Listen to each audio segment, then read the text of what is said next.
Okay, so once again we're looking at our recommended header settings, and we're going to adjust our reel tine pitch.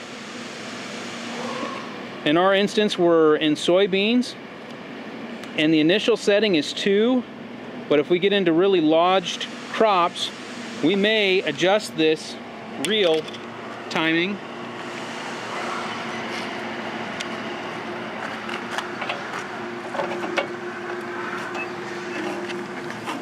We can back out our pin.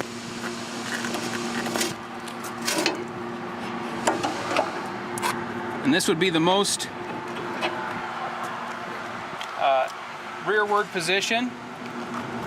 And if you take a look at the fingers, and we look at this right side, we've only adjusted the right side of this head.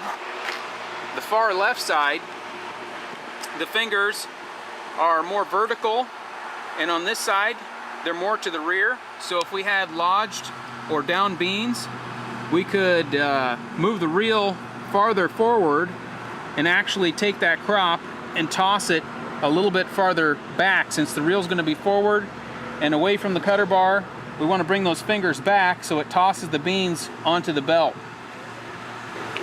So even though we've adjusted our reel tine pitch for lodged beans and the back side is more aft, by making that adjustment, it does not affect how the tines, the angle at which the tines grab the beans on the front side.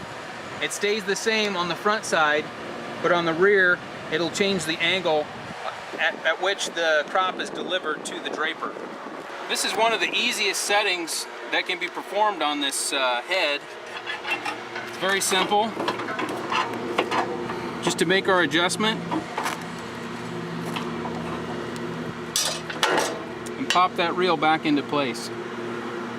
Okay, so we're looking at our recommended header settings quick card again, and we're going to look at adjusting our draper speed for the side belts.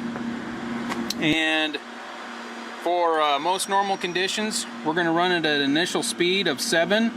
If we get into some lighter crop, we might speed it up to 8. But if we look at the slot up here at 12 o'clock, and we can move our lever accordingly. So we're going to start at 7. Okay, so next we're looking at our reel position. And in soybeans, we follow over.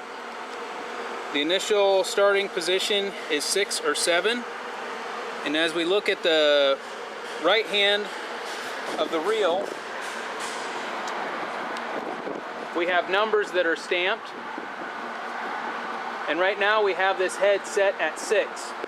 So we'll look at the gap between the outer guard and the inner disc of that wheel where it says number 6, and that's the number we should read. Once again, refer to your quick card.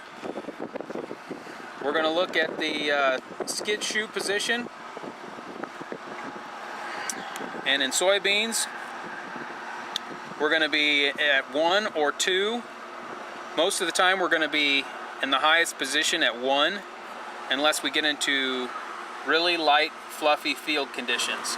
Anytime we're going to work around our head or feeder house with it raised, we can't emphasize more that the safety stop needs to be down.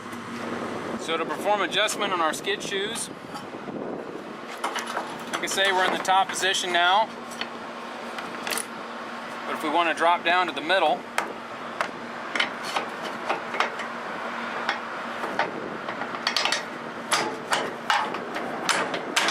fairly simple adjustment. So we'll do this on the outer and the inner. So let's walk over here.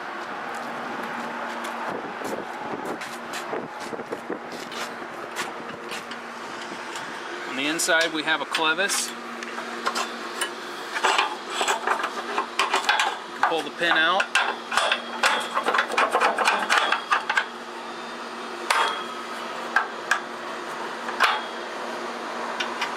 Drop it down and put our clevis back in place. So then to go back up, if we get into hard ground again, raise our pin up. And we don't want to forget to go to the other side and adjust the other two as well if needed.